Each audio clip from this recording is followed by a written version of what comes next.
অনেকের বেগুনে অ্যালার্জি আছে, তবে যাদের খেতে কোনো সমস্যা নেই আজকের রেসিপিটা ট্রাই করে দেখতে পারেন। দই বেগুন। প্রথমে ফ্রেশ বেগুন ধুয়ে একটু বড় বড় করে পিস কেটে হলুদ লবণ মাখিয়ে কিছুক্ষণ রেখে দিলাম ঢেকে। অন্যদিকে টক দই ভালো করে ফেটিয়ে নেব যাতে কোনো লাম্প না থাকে। এতে রান্নায় দই অ্যাড করলে ফেটে যাওয়ার পসিবিলিটি কমে যায়। এবার কড়াইতে সরষের তেল গরম করে কেটে রাখা বেগুনগুলো এক এক করে লাল করে ভেজে তুলে নিলাম। যে তেলটা থাকলো সেই তেলেই এবার দুটো তেজপাতা, শুকনো লঙ্কা, এলাচ, দারচিনি, লবঙ্গ, হলুদ গুঁড়ো, লঙ্কা গুঁড়ো দিয়ে একটু নাড়াচাড়া করে আগে থেকে ফেটিয়ে রাখা টক দই ঢেলে কন্টিনিউয়াস নাড়তে হবে।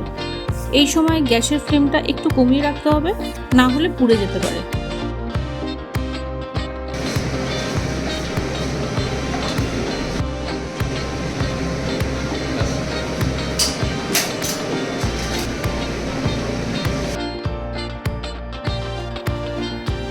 গ্রেভিটা ফুটে এলে চেরা কাঁচা লঙ্কা ও আগে থেকে ভেজে রাখা বেগুনগুলো দিয়ে আরও 10 মিনিট ঢাকা দিয়ে ফোটাতে হবে।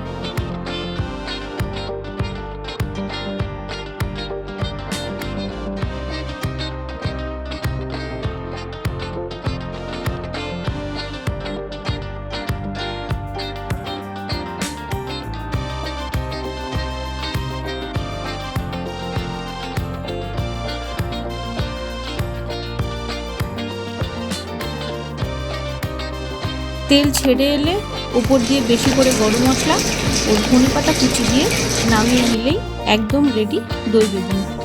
গরম ভাত দিয়ে পরিবেশন করুন, আশা করি খুব ভালো লাগবে।